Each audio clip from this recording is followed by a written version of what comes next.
Ilan taon na siya, Antay? 19! Ay, siya talaga tikwan, inborn? Hindi na pinangalan siya normal pero nagkasakit siya ng meningitis ng baby pa. Nga, ganyan. Meningitis yung pikin sa dugo. Isang buwan pa lang niya. Nabuna Ito balong madadagdagan to kung sakali. Pasensya ka muna Pwedeng to kasi natin wala pang pumunta dito. Walang pumunta. Yan siya guys, oh. Bali, ito yung parang oxygen niya or doon dumadalo yung pagkain Diyan ko niya. na dinadaan ng pagkain. Diyan na siya kumakain. Yung GT. Ah, Eh, minsan nahirapan din kami kasi buwan-buwan din pinapalitan namin yan. opo. Tapos gatas. Ang mura naman, gatas niya. Bilibran lang naman. Sa may mabubuting puso po dyan, dito lang po sila sa San Pedro West po, dito sa Pabahay. Sa mga nais tumulong para sa ito yung pinapalitan po natin. Oo. Magkano din yung ganyan nga ate pag ano? Pag dalawa, 400 plus. Siya pinako. Every week po na One pinapalitan. more. Wala pa siya mga 3 weeks din. Hindi pwede kasi hindi pwede palitan na infection siya. Ayun.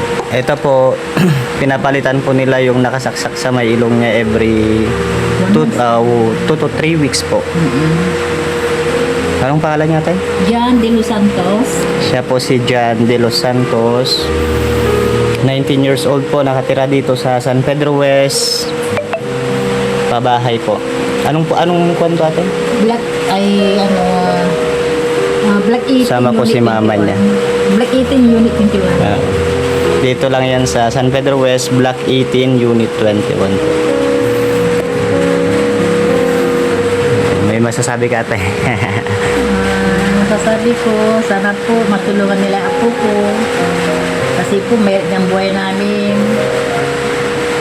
Kahit na kunting bagay lang po, pambili ng GT niya, gatas po, pampag, gano'n sa maintenance niya po ng maintenance niya, gamot niya na para sa seizure po. Yun.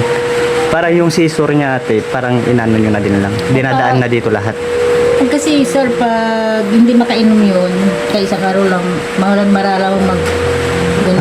Parang Kumbaga, matitrigger, buhay oo. na. Dito po sir, Ito yung kwan niya binibili guys. ko. Ito po. May pentobarbital. Ito guys, oh.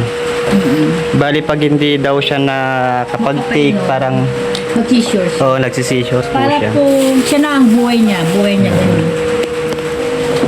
Kaya kahit Gwapo mo pa, paano, 19 years old siya guys, dito kahit sa paano, Pabahay. kahit na wala kami, alimbawa, walang trabaho ang lulo niya, nagawa ka ng para makahilam ng pambilang ng gamot lang. Okay. Kasi ayaw namin siyang magkasakit na ganon. Tapos bayad, pag nagkaraba ng papa niya. Ganun.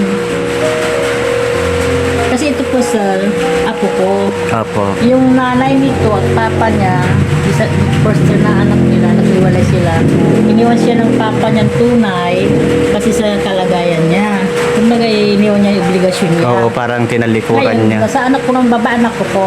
Yung anak ko, napapabain din yan. Sa bayang bangko siya. Ay, opo. Ngayon, iwan namin kasi may nagsabi na kawawa siya. Kahit na kaya. Ano pa lang siya noon?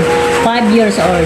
So ibig sabihin ate, doon siya nakatira dati? O, 5 years old. Ngayon, kinuha ko, inampun naman ng, gusto naman ng asawa kong pangalawa kasi, gusto niya naman niya, huwag mo ibigay sa atin na yan kasi siguro naman, ibinigay ng Panginoon natin sa atin kasi kawawa siya doon. Nung nayaw namin, na pa-doktor namin kasi payat na payat, lagi may sakit. May awa ng Diyos, hindi na rin siya masyadong sakit. Hindi Huwag na lang rin. pabayaan. Anong pangalan niya ate? John De Los Santos pa. Sa mga Hello. taga Rosales dyan, The Rosales Ulit po. Squad. Siya po si John De Los Santos po.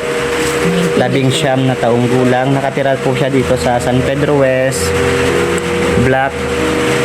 Black Unit, Black 18, Unit 21. Siya po si John De Los Santos, 19 years old. Nakatira siya dito sa Block 18, Unit 21. Unit 21 po dito sa San Pedro West Pabahay po. Sa mga nais tumulong po, pwede kayong dumirekta po dito sa kanilang tahanan.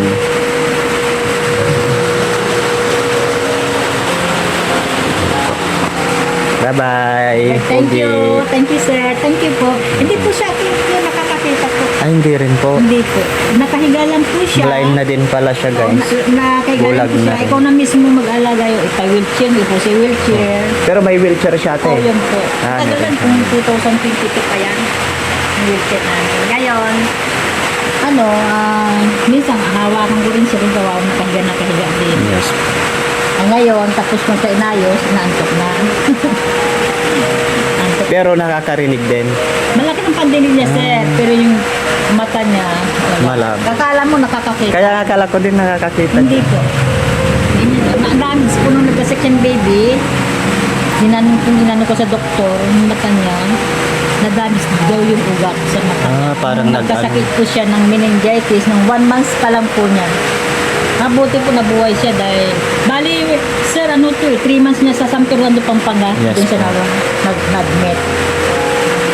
Nabuhay siya, 3 months na dun sa ospital, lumabas kami, ganito na po. Pero ganun pa man, siyempre, kailangan tulong namin ng family niya. Ako, Opo. siyempre, ako pa siya, naawa naman ako. Hindi naman niya ginusto sa ganyan. Opo, wala lang may gusto. Hindi man gusto ng ganyan. Kaya, hanggang nabubuhay ako, talagang ko po siya. Kaya sabi ko kay Lord, sana lakasan niya yung katawan ko. Kasi wala na po mag-aalaga yung mama niya, hindi na niya ito maalagaan. Parang inabandonan na nila kasi hindi ko Iniwan na lang po. yung papa nitong tunay, nasa Maynila, hindi man lang nagbibigay sir. Mga pinanganak. Hindi niya binibigyan. Hindi niya pa nga ito nakikita. Kasi nung nung pinanganak po siya, ate. Hindi niya po natinganan. Ito na siya. Siguro ate, okay lang ate, post ko ito para at least kung may Okay lang makakita po. po, Para dadirect sila dito sa bahay. Para po, Bye-bye, kahit Jan. magkano ibibigay nila, okay na po, masaya na po ako lang.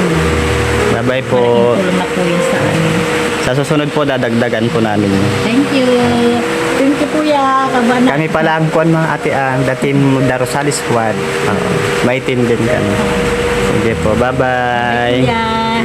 God bless you. Pinagupit niya ang papa nga niya eh. Pinagupit niya nga ngayon kasi pag nagpagupit si papa, kasi malamal ng anak ko, asawa ko, kaya hindi niya itong tagubo.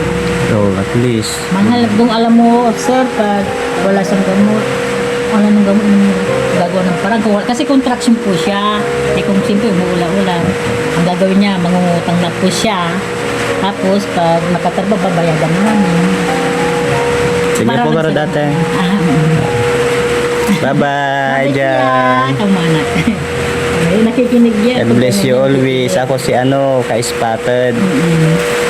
Sa susunod, dagdagan natin yan. Sige po. Na. Bye-bye po. Bye po. Sige ate. Thank you.